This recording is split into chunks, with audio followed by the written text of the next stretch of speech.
여러분, 윤영재님이 하늘생명수라는 책에서 초콜릿 군병이라는 글을 썼어요. 거기 뭐라고 나옵니까? 믿는 사람들의 모습이 초콜릿 군병 같다는 거예요. 초콜릿으로 모양 꽉 찍어내면 똑같잖아요. 정교하게 만들 수 있잖아요. 겉으로 보기엔 군병의 모습이에요. 평상시에는 이렇게 뭐냐면 무게도 나가요. 딱딱해요. 실제 같아요. 근데 언제 그들이 갑자기 이상해집니까? 정체가 드러납니까? 실제가 아니고 초콜릿 가짜 모형인 게 드러납니까? 열이 가해질 때요. 핍박이 다가올 때야. 열이 가해지면 그들이 자기의 모양을 잃어버리는 거야. 군사였는데 그 흐물흐물 다 무너져 버리는 거예요.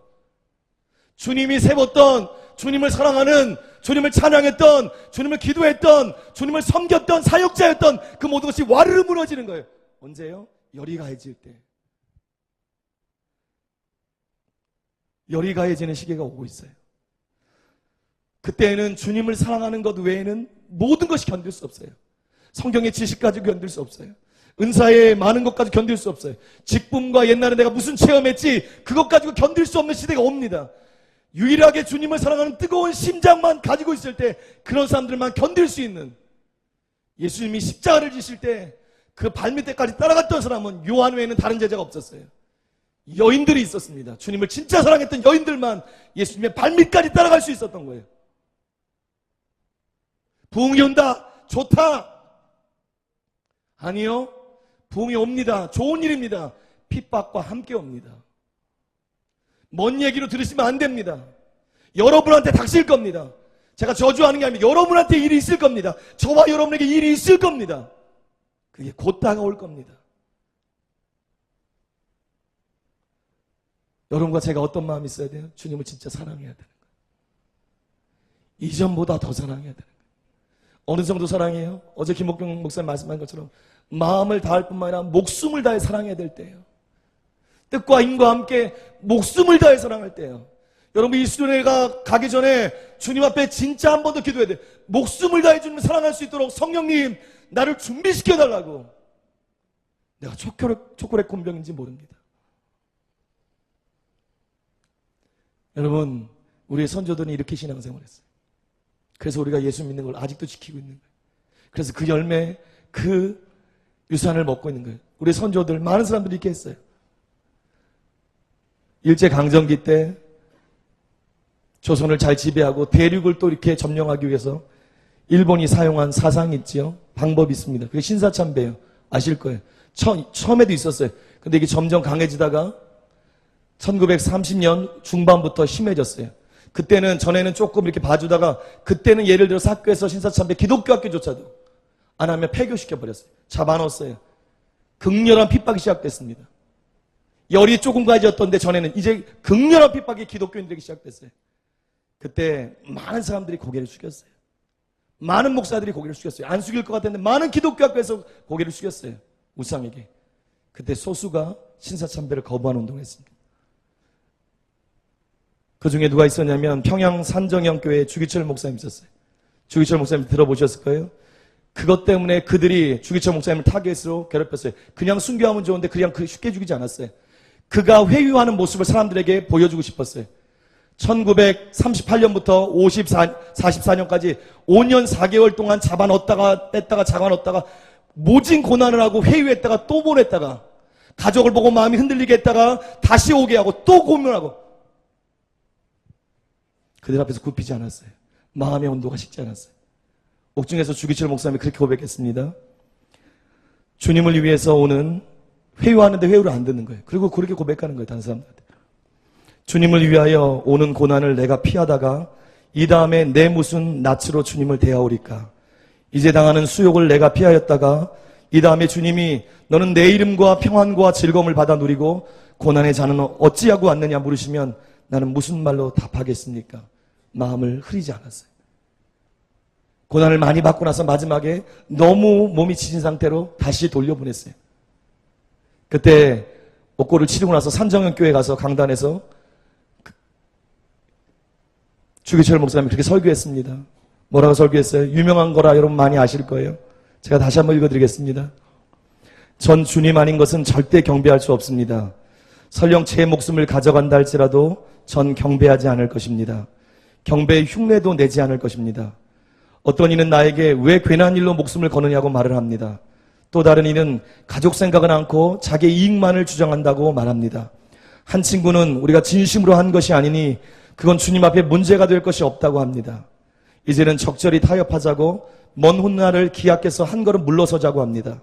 하지만 우리 주님 날 위해서 십자가를 지고 그 고통 다 당하셨거늘 내 어찌 죽음이 무섭다고 주님을 모른 채 하겠습니까? 오직 일사각오가 있을 뿐입니다. 소나무는 죽기 전에 찍어야 푸른 것이고 백합화는 시들기 전에 떨어져야 향기롭습니다. 이 몸도 시들기 전에 주님 제단에 드려지기를 바랄 뿐입니다. 그렇게 설교했어요. 그리고 다시 잡혀갔습니다. 그리고 끝까지 신앙을 지키다가 1944년 4월 21일 날 옥고 때문에 순교하셨어요. 여러분, 일사각오가 할 때예요. 이 집회를 준비할 때 주님이 저한테 그랬어요. 같이 일사각오가 있기를, 주님을 사랑하는 마음으로 순교할 수 있을 그 마음을 갖추어지도록 함께 기도해야 된다. 로마서 8장 17절에 뭐라고 나왔습니까? 자녀이면 또한 상속자 곧 하나님의 상속자요 그리스도와 함께한 상속자니 우리가 그리스도와 함께 영광을 받기 위하여 고난도 함께 받아야 할 것이니라. 현재의 고난은 장래에 있을 영광에 좋게 비교할 수 없도다. 여러분, 고난을 각오해야 됩니다. 주기철 목사님은 그러지 않으셨어요?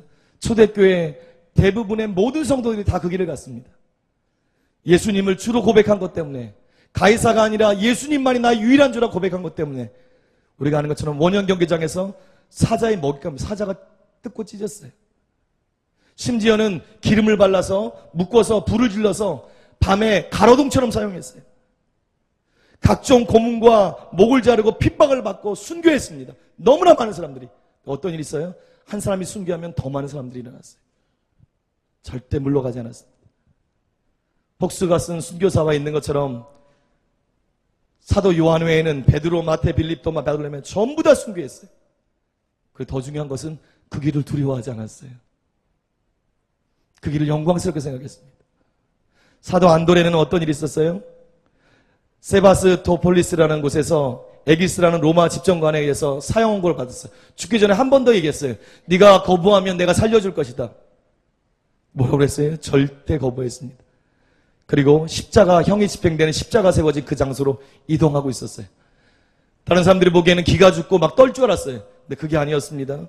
십자가를 보자마자 안드레가 힘이 없는 몸을 일으켜서 큰 소리로 외치기 시작했습니다. 오 십자가여, 내가 너를 얼마나 기다렸고 또 바랐던가. 기쁘고 즐거운 마음으로 기꺼이 내게 다가가노라.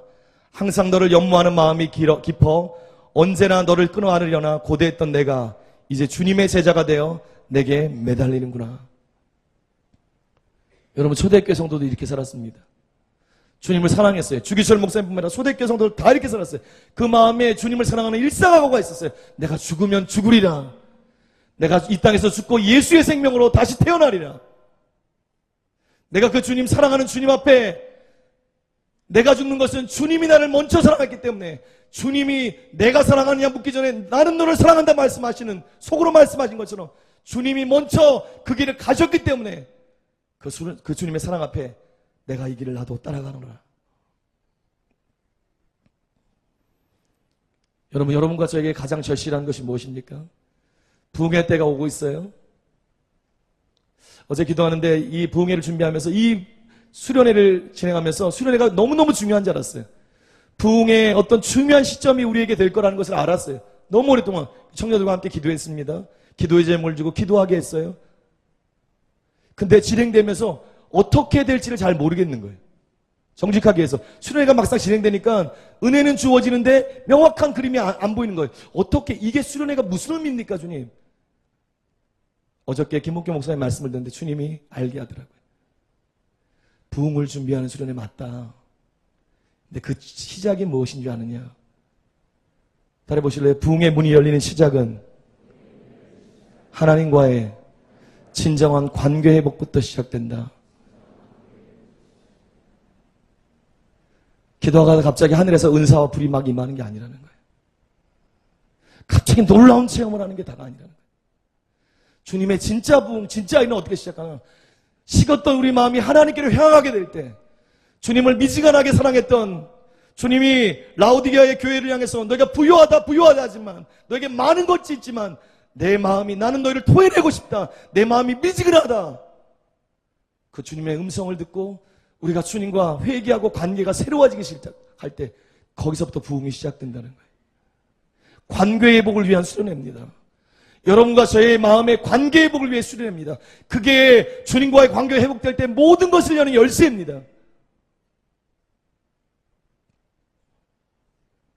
여러분 이제 좀 이따 우리가 기도할 건데요. 한 가지만 더 나누고 우리가 함께 기도하기 원합니다. 김복경 목사님 제 영광에서 영광으로 책이 나왔어요. 읽고 참 많이 은혜를 받았습니다.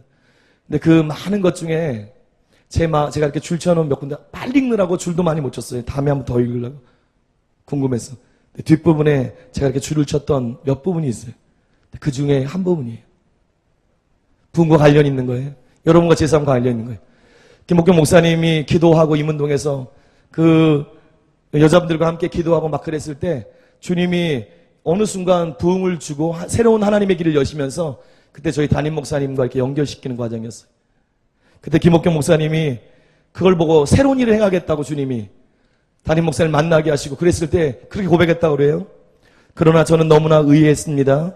이 땅에 훌륭한 사람들이 얼마나 많은데 무능하고 미련한 우리를 정말로 주님께서 택하셨을까? 하나님께서 귀히 쓰시는 목사님을 위해 하물며 우리 같은 자들을 사용하실까? 그리고 고민에 빠졌다는 거예요. 그때 주님이 대답하신 게 딱 한마디가 있습니다.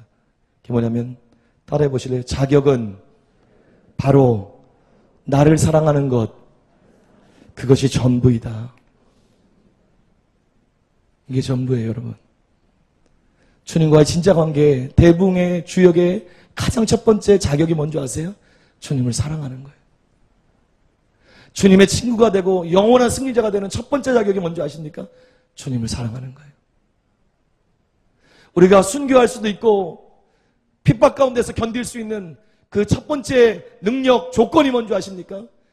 그 뿌리가 뭔지 아십니까? 주님을 사랑하는 마음이에요. 지금은 그걸 회복해야 돼요. 주님이 여러분과 저에게 말씀하십니다. 에베소 교회를 하신 것처럼 내 행위를 안다. 내 수고를 안다. 내 인내도 안다. 내 분별력도 안다.